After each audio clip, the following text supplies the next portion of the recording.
Sasa kuna utata katika baadhi ya mambo ambayo yanakuwa yanajitokeza. Haya yanaweza kusababishwa na ama watu kusahau nafasi zao, au watu kuishi kwa mazoea. Unajua, ukiruhusu mazoea katika maisha, basi ni rahisi sana kusahau nafasi yako katika maisha yako. Kwa sababu ya mazoea, unaweza ukasahau nafasi yako katika maisha yako. Sasa unapokuwa mtumishi wa Mungu, manake umepewa dhamana ya kuongoza watu, kuongoza kundi fulani. Wewe ni mchungaji, wewe ni mlezi, wewe ni mzazi. Na ndio maana watumishi wa Mungu tunawaita baba, tunawaita mama, kwa sababu ni walezi wetu bila kujali umri wetu. Mtu yeyote akishakuwa mtumishi wa Mungu, mfano unapokutana na padri tunasema father,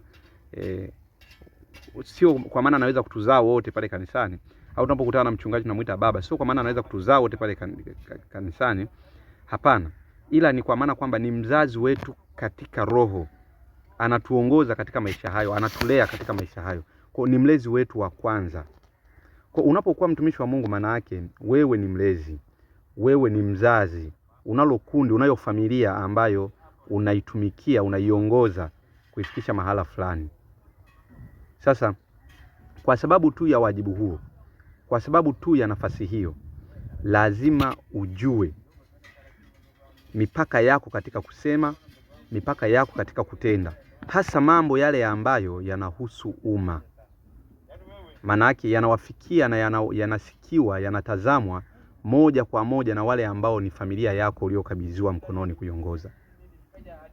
Usiongee tu kimazoea kwa kuangalia hadhira nyingine isiyo kuhusu, kwa sababu unapokuwa mtumishi wa Mungu unayo hadhira inayokuhusu.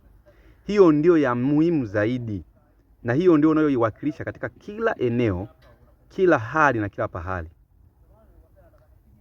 Kwa tunapokuchukua labda mtumishi wa Mungu tukakuleta, hata kama tutakualika harusini, bado hatujakuondolea hadhira yako ambayo tumekupa uiongoze. Hiyo ndio kwa jambo lote utakaloitenda pale, unatakiwa ujue litatazamwa, litasikiwa moja kwa moja na ile hadhira yako. Bahati mbaya ni kwamba tumeshindwa kuficha, kuwa na faraga katika hisia. Unajua hata binadamu, unapokuwa binadamu, kila mtu ana hisia zake, lakini lazima ujifunze kujitawala na kuwa na faraga katika hisia zako, kwa kuangalia kwamba je, hili lililo ndani ya hisia zangu linaweza likawa sahihi hata kwa hadhira nyingine. Simeelewa. Sasa alichokizungumza huyu mama Pastor Rose, mimi binafsi siwezi kusema alifanya makosa, alikuwa sahihi au hakuwa sahihi, lakini makosa nayaona wapi? Makosa nayaona kwamba kwa nini uzungumze jambo lenye kuibua utata? Kwa sababu lazima kwanza ajue nafasi yake Rose Shaboa, kwamba nafasi yake ni kubwa kuliko neno alilolizungumza. Nafasi yake ni kubwa kuliko neno alilolizungumza. Kwa hata watu tunamshangaa, hatumshangai kwa maneno yake, hatushangai ile neno alilolizungumza, kwa sababu kama ni kuzungumza, watu wengi wamekuwa wakizungumza maneno ya namna hiyo, watu wengi sana, lakini uzito wa kuwashangaa unatofautiana. Kwa pengine tunavyomshangaa Pastor Rose, yes, tushangae sisi kumshangaa yeye. Tunamshangaa sio kwa sababu ya neno alilolizungumza, tunamshangaa kwa sababu ya uzito wake yeye na neno alilolizungumza, kwamba umuhimu wake yeye. Yaani unajua kuna wakati unapokuwa baba katika familia, kuna baba, kuna mama. Anaweza akatoka, na kuna watoto, tuchukulie mfano familia na baba, mama na watoto. Anaweza akatoka jirani huko akatangaza hatari dhidi ya familia, au akawakuta watoto wamekaa pale akasema, bwana, kuna hapa ndani kuna hatari hapa, hamtakiwi kulala hapa ni pa hovyo, hamtakiwi kulala. Huyo ni jirani kaja katoka huko, hapa kuna hatari hapa, kuna maadui, kuna mnyama mkali hapa, hamtakiwi kulala. Ile ametoa tahadhari ya hatari, kwamba kuna hatari inaweza katokea. Wanaweza wale watu wasimzingatie, bila kujali ukweli wa taarifa aliyoitoa, wanaweza wasimzingatie.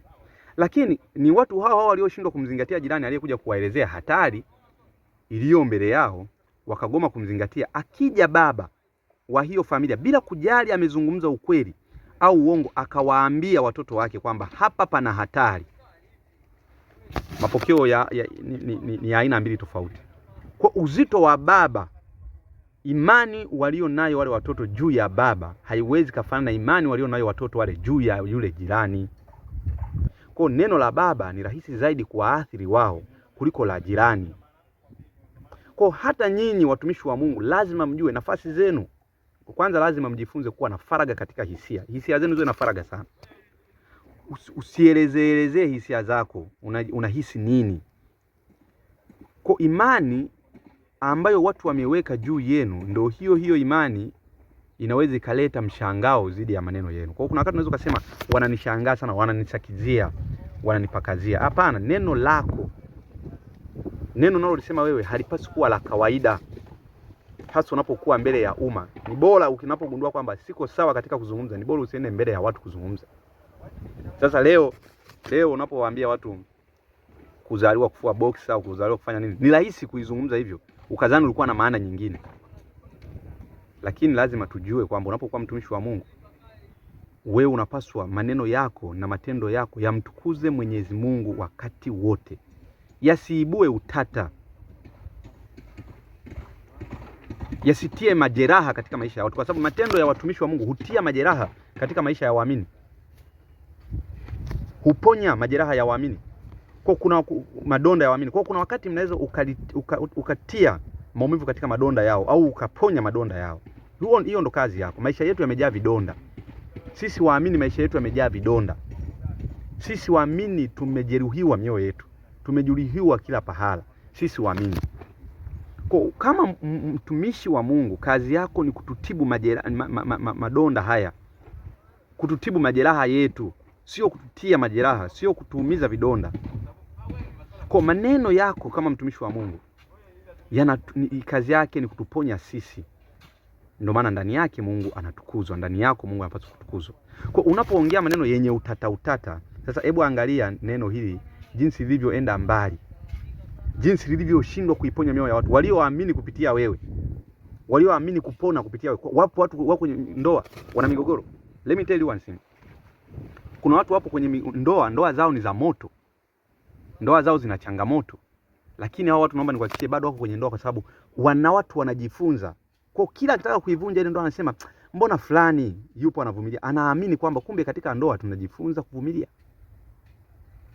Kwa ameponya ndoa yake kwa kujifunza kwa wengine walioaminiwa. Kaponya ndoa yake kwa hekima kutoka kwa watu wengine aliowaamini. Sasa huyo mtu ambaye ana msukosuko kwenye ndoa yake, yuko mguu nje mdungu ndani, anaona kama mbona nasumbuliwa sana na huyu mwanaume, mbona nasumbuliwa sana na huyu mwanamke. Alafu anakusikia wewe mtumishi wa Mungu unasema siko hapa kwa ajili ya kufua box na kufua nini. Huyu mtu moja kwa moja anathibitisha kweli yake kwamba kumbe nilichokuwa nakihisi ni sahihi. Kumbe hata mimi kufanya maamuzi ya kugomea hiki ni sahihi. Kwa lazima tujue dhamana tulionayo. Tumebeba dhamana, si tu dhamana ya kuzungumza. Umebeba dhamana ya watu kujifunza katika maisha yako. Kwa kumbe kupitia watu wengi Mungu anatukuzwa. Watu wengi wanaponywa. Kuponywa sio kuponya mapepo peke yake. Sio kwenda pale unaombewa nilikuwa na ugonjwa nikapona. Hapana, tunaponya mioyo ya watu kwa namna tofauti. Kwa unaweza ukaponya mioyo ya watu, ukaokoa roho za watu kwa matendo yako na kwa maneno yako. Kwa lazima ujue kwamba kila neno unalolisema kutoka katika kinywa chako lina madhara. Mdomo uliponza kichwa, lina madhara. Wewe ni nani? Je, neno lile na ukijilinganisha na wewe ni nani aliye bora? Unabaki wewe kuwa bora. Kwa unaacha kulisema hata kama liko ndani ya hisia zako, unatengeneza faraga ya hisia zako. Unazificha hisia zako ili tu uwasaidie wale wanaokuamini wasianguke. Sio uangushe. Kwa lazima tukubali. So unajua lazima tukubali kwamba tuko kwenye injili yetu asivi na utata tu, yani ni changamoto ni nyingi. Na mnaoharibu na mnaoumiza jamii ni watumishi wa Mungu. Watu mlioaminika kabisa ni watu wa maana, watu wa kusikilizwa, ndio watu ambao wamekuja kukatisha watu tamaa, kuangusha watu, kufundisha tabia za ajabu katika maisha ya watu na familia za watu. Kwa kuna wakati hata watu kwa misimamo ya namna hiyo, mtu anaogopa hata kumuona mkeo akija kusali katika nyumba yako. Kwa nini utengeneze huo utata? Kwa mfano mtu anajua mke, kama huyu ndo mtu ambaye mke wangu humsikiliza, ndo huyu azungumzie maneno haya, mtu ambaye mke wangu humsikiliza, au huyu ndo mtu niruhusu mke wangu amsikilize. Ni mtu wa ajabu kiasi gani namna hii? Degree 4, sio degree 3, degree 1, degree watiwati, hizo hazina maana yoyote na hekima ya kimungu. Hekima ya kimungu inabaki pale pale, na wajibu unaosimamia, basi ungefanya kazi za kidigrii zako hizo, usingekuwa mtumishi wa Mungu. Sisi tunapokutazama wewe, hatukutazami kwa ajili ya degree zako, tunakutazama kama mtumishi wa Mungu, kama mponyaji wetu, hivyo tu.